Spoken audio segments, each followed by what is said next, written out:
I want to wish everybody happy Thanksgiving, and certainly appreciate being in here with you guys. Just a little recap on the last game. Really, disappointed. I thought we did some really good things. First drive was too long. We did get them stopped, held them to a field goal.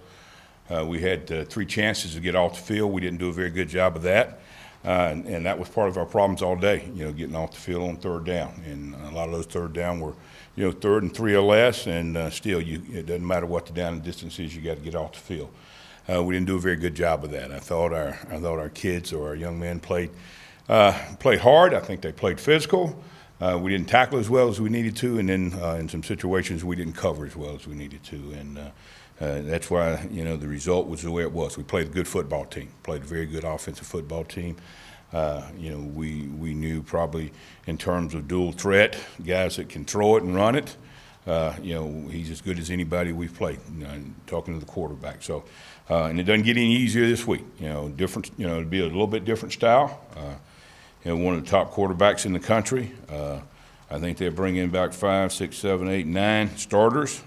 That offensive line's played together for several years. It'll be a challenge, but it's one that we're going to work hard, and hopefully we're going to be more prepared for. With that said, I'll start taking questions. Raise your hand. We'll get a mic to you. Coach, without having Curl and Pulley in this game, I imagine it's going to make it more difficult. What do you do in the secondary? Well, we're going, and you have to prepare for these situations. We got 2 freshmen that'll be playing safety for us, and we hadn't made all the decisions at corner, but we'll have 4 corners and 4 safeties that we're going to go into the game with, and try to keep them fresh. And, we're going to get them ready to compete. That's the way it is. It's next man up. That's what they came here for, to be an Arkansas Razorback, get an opportunity to play. The opportunity's there, and, we're going to see how ready we can get them. And I'm sure they'll be excited about, playing on Friday afternoon. You came down to the field for the second half. What do you anticipate for this coming week, and how it changed things maybe for you? Well, I wanted to be around our kids because it's and like I said, even making that decision early in the year, there's a little bit of struggle about making that decision. I wanted to be around the kids. I hadn't been around them on the field during game time, and you get to know more about your kids when you see them in that situation, and you're able to sit down and talk with them on the sideline, and where they are, a little bit more about their demeanor. And I'm not going to say I learned a lot. There's a couple things I learned that I'm not going to, no need to talk about those. But I felt like I needed to be there with them and be in the battle with them, and that's why I came down.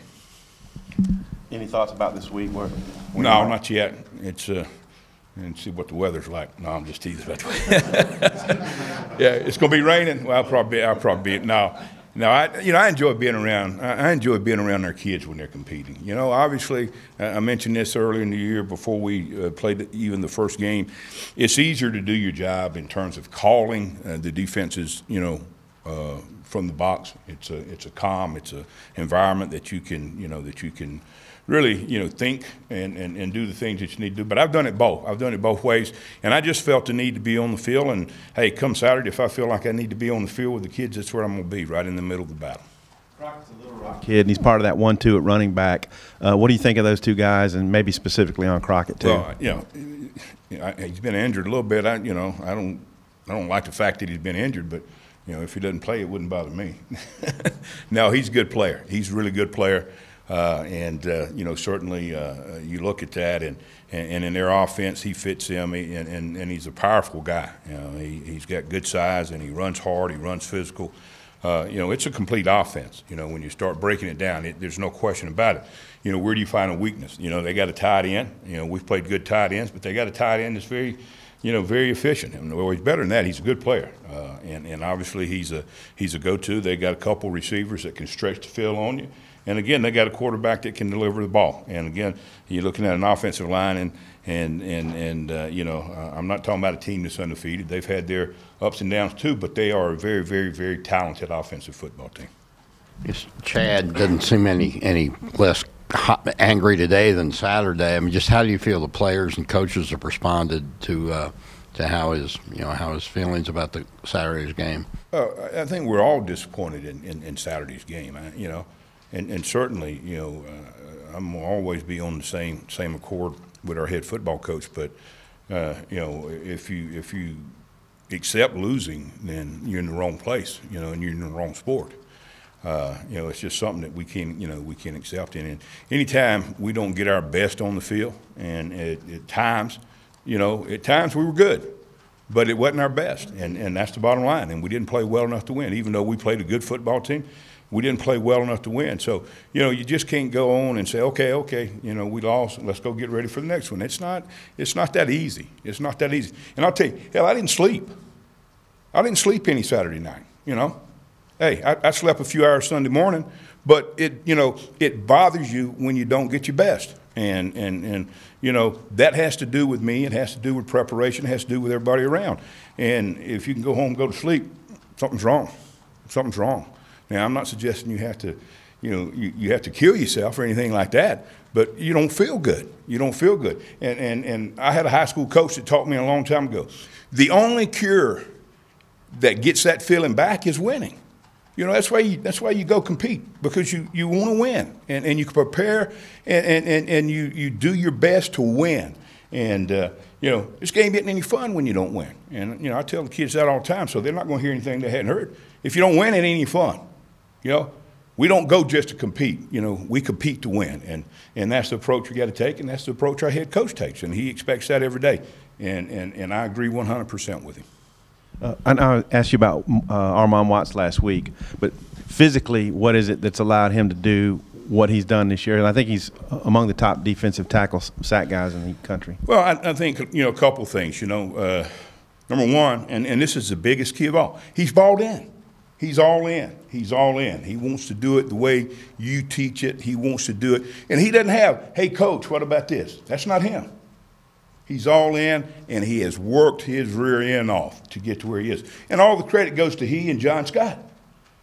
Coach Scott's done a good job coaching him, but he has been all in. He's been all ears, and then he's applying it in the game. And he's a smart young man. He understands football.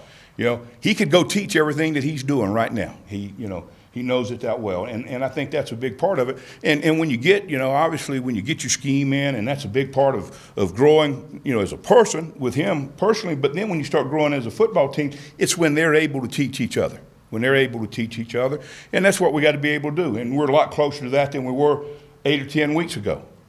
But that's how you establish a program, when they can teach each other, they understand the fundamentals, they understand the importance of the process.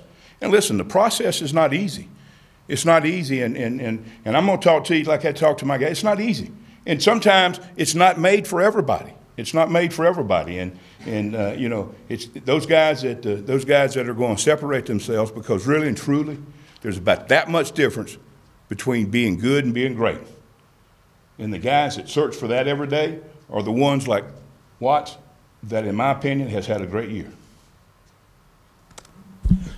What was your personal response to Pulley and Curl and what they did before that game, and what you say to them?